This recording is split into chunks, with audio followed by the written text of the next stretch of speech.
Relatos de un padeciente. El accionar del psicópata visto desde la víctima. La elevada toxicidad del psicópata integrado. Todo mal. Muy mal. El maltrato emocional y las actitudes ambiguas del manipulador psicológico. El maltrato moral constante genera una tensión psicológica y una depreciación moral. Ambigüedades conductuales y un comportamiento asimétrico en donde el refuerzo intermitente reina permanentemente. El acechador no reconoce su responsabilidad. El ejercicio del doble vínculo genera un estado emocional negativo. Los tips anodinos y las respuestas intermitentes provocan una desmotivación inducida. Una suma de hechos intangibles que dañan el alma y la integridad psicofísica. Las anomalías emocionales que padece la víctima generan una somatización general inducida por el estrés resultante, dada la extrema tensión psicológica instalada en la relación tóxica. Un quebranto emocional muy acentuado, una comunicación desgastante y una ambigüedad comunicacional que daña al interlocutor, quien busca ingenuamente soluciones. Un rosario de sintomatologías físicas consecuentes con el maltrato emocional recibido.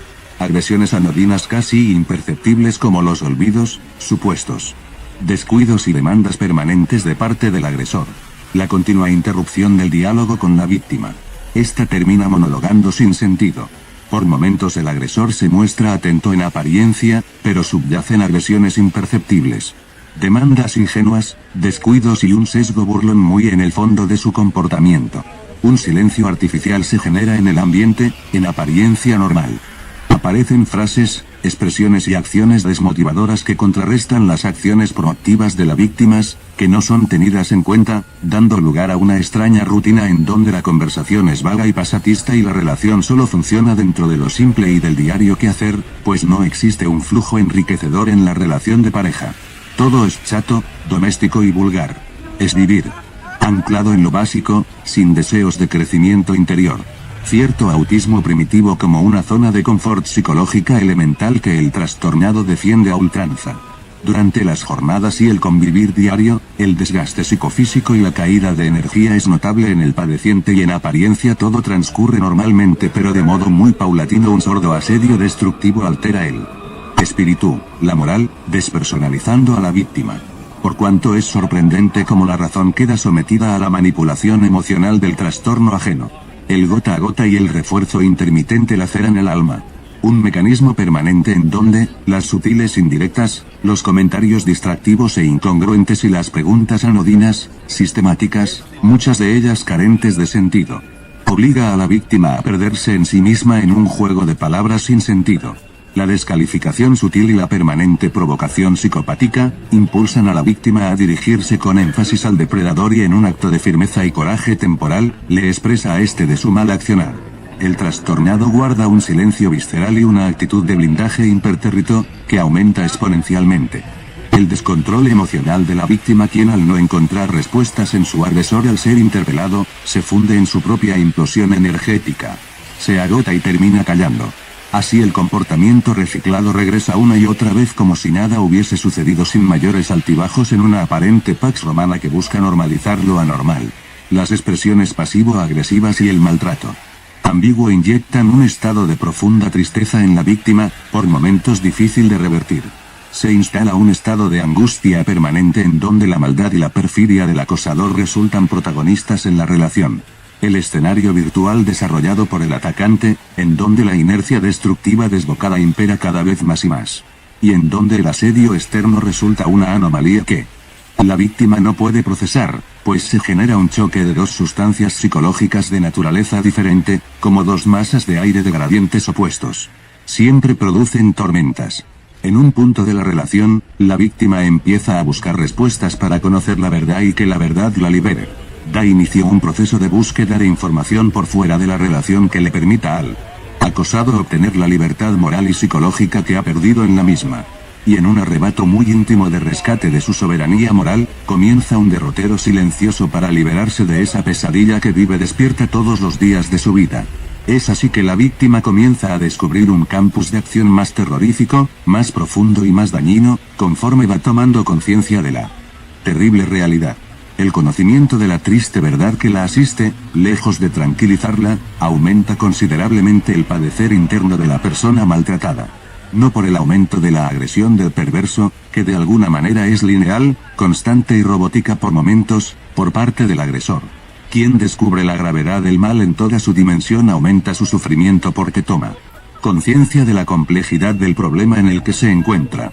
Llegado a este punto, le genera suma angustia y dolor moral, la sola presencia y la interacción con el agresor, aumentando el daño psicofísico, al descubrir la burla, la ambigüedad, la maldad, el doble vínculo, el refuerzo intermitente y permanente, protagonistas estos de esa prisión amoral que ha construido el maltratador. El sometimiento psicopático priva a la víctima de su propio desarrollo como persona, quedando detenido por momentos en la estación de la locura, impidiéndole seguir con el viaje del bien hacer que hubiese producido más y mejores frutos de bondad. Conforme el tiempo transcurre y de acuerdo al auxilio de la ciencia psicológica, la víctima toma cada vez más conciencia del comportamiento ambivalente del agresor y observa las cosas con otras posturas más próximas a la terrible vivencia de subversión psicopática del comportamiento humano, en donde la aproximación a la verdad total por momentos resulta liberadora pero no inmuniza al sufriente del tratamiento narcisista acostumbrado.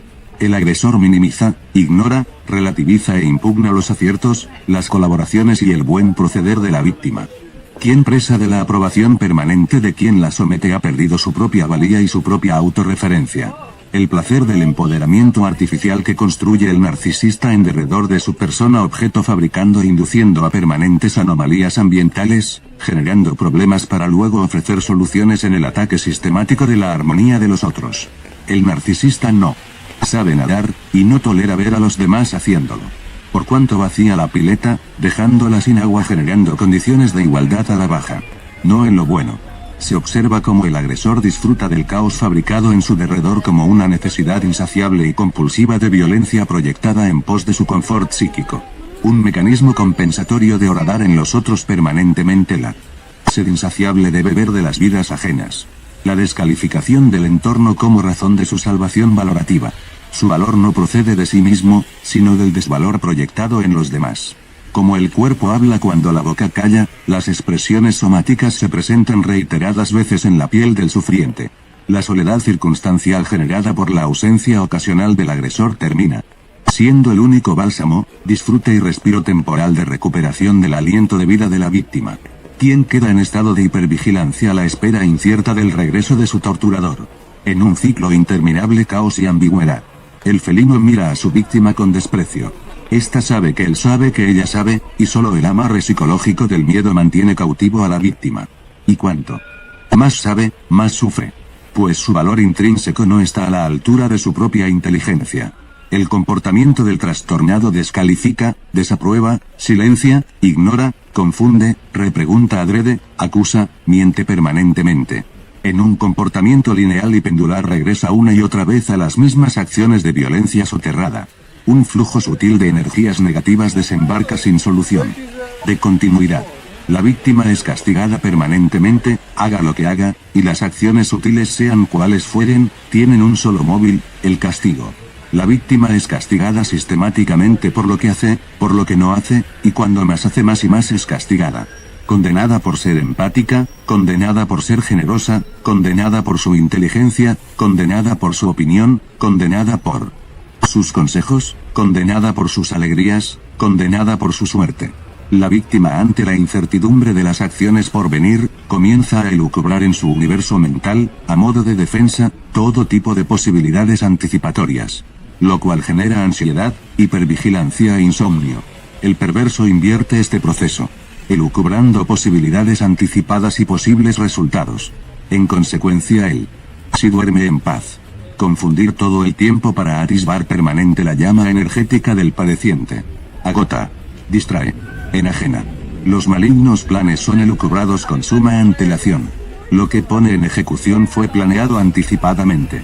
Sus actos simulan espontaneidad, sin embargo todo, pero todo, aún lo más anodino, fue manufacturado previamente, proyectándolos en una realidad alternativa. El perverso actúa conociendo lo que va a suceder, mucho antes que suceda.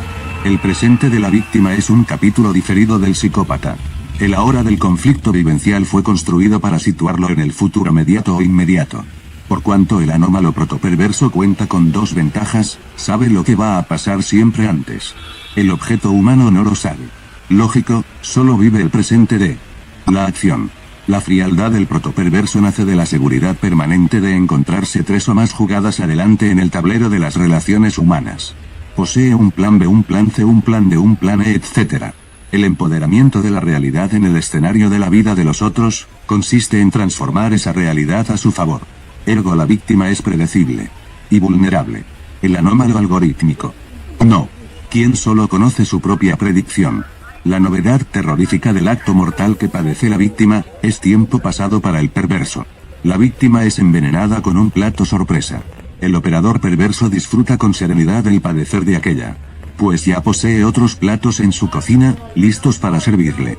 El psicópata vive en el futuro de sus actos.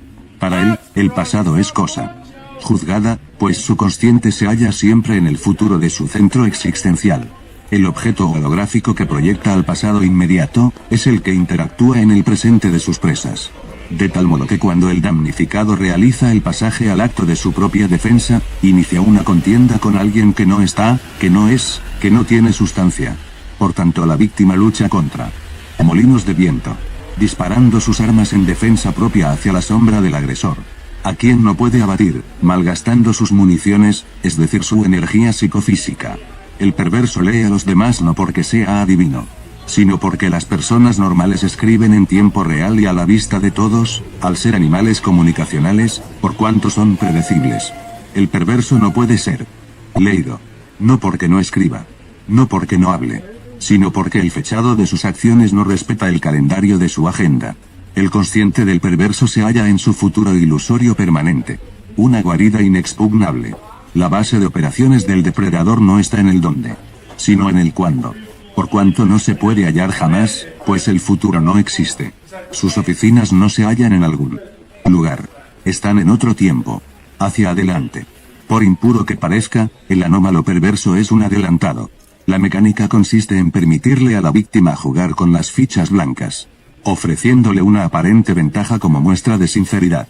Un perverso siempre juega con las fichas negras con no menos de 3 movimientos hacia adelante, por ello no puede ser alcanzado jamás. Como en la parábola del sembrador, la víctima esparce sus semillas de bondad sobre la tierra yerma del psicópata esperando que produzca frutos y florezca. Esta es una acción vana, pues el psicópata se alimenta de semillas. Es pretender sembrar en el asfalto, como darles maíz a las palomas. Lo devorarán. El anómalo algorítmico es experto en profecías autocumplidas. Las de los otros. Cuando el mal se instala la somatización del mal. Las víctimas, aquellas que padecen el acoso moral, la depredación psicológica, y la degradación de su Y o por parte del protoperverso, en su desesperada búsqueda de solución, encuentran en muchas páginas como la presente, mejor y mayor comprensión y contención, que en la mayoría de las terapias psicoanalíticas clásicas. El padeciente, la persona afectada por una relación tóxica, la mayoría de las veces no halla rescate de su propio sufrir en la consulta con el terapeuta. Muchos sufrientes ante la narrativa de su tortura existencial son cuestionados, cuando no, censurados por el propio profesional, quien en la consulta terapéutica cuestiona a la víctima, dejando de lado al agresor, aludiendo que no lo conoce y por tanto suele decir al paciente, es lo que usted dice referir de su maltratador, pero a mí no me consta. Aquí el paciente es usted, comillas, hablemos de usted triste. Triste. Pero muy triste. Cada vez más, miles de personas maltratadas están tomando contacto, gracias a páginas web que versan sobre el tema y a canales digitales que asimismo tratan este flagelo moderno, una realidad, una verdad que en el pasado no era conocida en toda su actual dimensión científica. No es casualidad que una inmensa mayoría de sufrientes psicológicos salgan a la luz en busca de sanación y justicia existencial. Muchas personas maltratadas ignoran que son maltratadas. Otras no. Estas últimas, comienzan un camino de concientización y conocimiento del gran problema en el que se encuentran sumergidas. Es ahí, cuando la víctima toma real conciencia del profundo desequilibrio existencial del que es objeto por parte del agresor psicológico. Desde la mirada del padeciente, mientras éste no toma debida conciencia de su sufrimiento. Sufre por supuesto, pero sobrelleva la carga impuesta como algo natural. Contrariamente, cuando el padeciente toma conciencia de que la realidad que le asiste es injustamente brutal, vale decir, comienza a racionalizar el presente, es cuando experimenta un sufrimiento aún mayor. Alegóricamente, de 2 pacientes que padecen cáncer, solo el que sabe que lo padece, ese es el que realmente sufre emocionalmente. Quien padece cáncer y no lo sabe, terminará sufriendo mucho al final y morirá. Pero mientras no experimente los síntomas, estará todo bien para él. Pues no lo sabe. Ambos pacientes están enfermos, pero solo uno tiene posibilidades de escapar de dicha tragedia. Aquel que sabe que está enfermo. Por ello sufre exponencialmente. Sabe a lo que se está enfrentando. Y no sabe cómo hacerlo. Son muy pocos los profesionales que le aseguren una cura. Es ahí cuando se presentan de modo descontrolado todas las afecciones psicosomáticas que deprecian la existencia del padeciente. Pues, o enferma, o muere, o escapa. La profunda injusticia generada por una relación tóxica en donde la víctima se transforma en el prófugo. El daño neuronal y psíquico ya está instalado. No hay justicia. Y en ese estado de total debilidad, la muerte moral del sufriente le impide tomar las riendas de su propio destino. Es muy triste. Muy triste. Muy triste. Las personas ajenas al conflicto cuestionan, deprecian, y no muestran interés por los gritos de auxilio de la víctima, quien desesperadamente comienza a manifestarse ante terceros con el objeto de ser rescatado de ese infierno psicológico. Estos, rara vez lo comprenden. Por lo general lo expulsan o lo evaden de su presencia. Pues no solo hay falta absoluta de empatía en el maltratador protoperverso, también la hay en el entorno de la víctima. La perversión a ojos del sufriente es una maligna anomalía del comportamiento humano. Para el acosador es solo una forma de ser y procesar la información. El bien y el mal, la justicia y la injusticia, el bienestar y el sufrimiento están indivisiblemente atados al universo emocional. Las emociones son la matriz de la mayoría de nuestros pensamientos. El motor activador de nuestras decisiones diarias es la emoción. Es así que aquello que nos hace tan elevados dentro del campo de la inteligencia emocional, nos vuelve vulnerables ante la sola presencia de un anómalo algorítmico. Desde una mirada informática, el software del perverso es contrario al software del empático. Pero el software del empático no es contrario al software del perverso. Este conoce el software del empático, pero la víctima jamás conocerá el software del perverso. Ahí está el problema. El perverso es una máquina que puede operar cómodamente el software del empático. Pues así está programado. La víctima no posee los programas suficientes para contender con el perverso. Siempre pierde. Por ello es solo un complemento. Pues hasta tanto la ciencia no evolucione mucho más en el futuro. La solución ofrecida por los profesionales de vanguardia es el contacto cero. La desconexión de los sistemas informáticos como única herramienta de liberación. La mayoría de los especialistas coinciden que la psicopatía no es una enfermedad. Es una forma de comportamiento. Si así es, deberíamos utilizar otro concepto alternativo para definir a los perversos. Pues la etimología de psicópata conlleva en sí misma el concepto de enfermedad mental. El anómalo algorítmico bien puede representar el desquiciado comportamiento de los perversos. En informática un algoritmo anómalo es un virus. Una secuencia maligna que destruye los programas saludables. Siempre que sea posible. Ante las agresiones depredadoras, no tomemos bajo ningún concepto contacto con el narcisista. Menos aún tenemos que ofrecerle explicaciones de ninguna clase. El anómalo algorítmico sabe que muchas veces, cedemos ante sus maniobras de despiste y manipulación emocional. Las cosas no son las que nos dan la vida. Debemos hacernos protagonistas de nuestra propia existencia. Dejar de sentirnos como parte del elenco de la puesta en escena de esa obra macabra que fabricó el incurable. Pues precisamente es lo que el trastornado vivencial desea.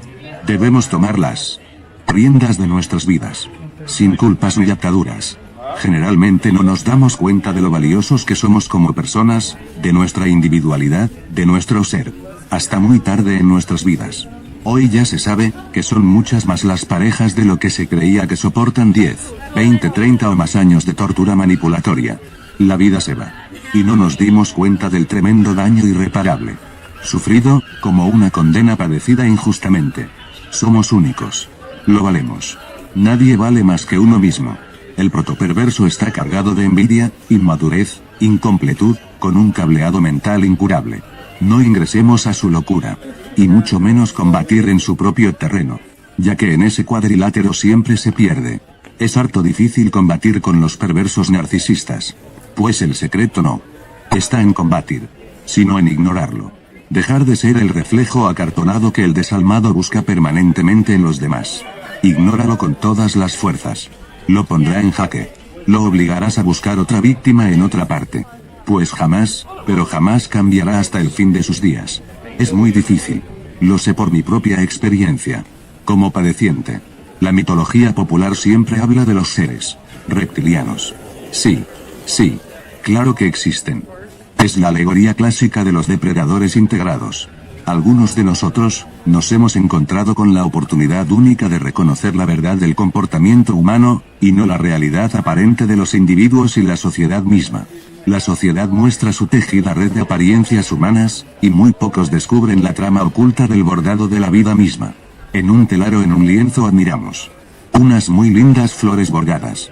Pero si diéramos vuelta el bastidor, nos encontraríamos con una red intrincada de hilos y nudos desagradables que no se pueden desatar. La profunda diferencia existente entre las apariencias y las verdaderas intenciones de los anómalos algorítmicos es el motor depredador de este subtipo generacional. La transparencia, la bondad, la solidaridad, el consejo, la productividad y la franqueza emocional de las personas sanas resultan a la postre factor de vulnerabilidad y descalificación por parte de los adelantados de siempre.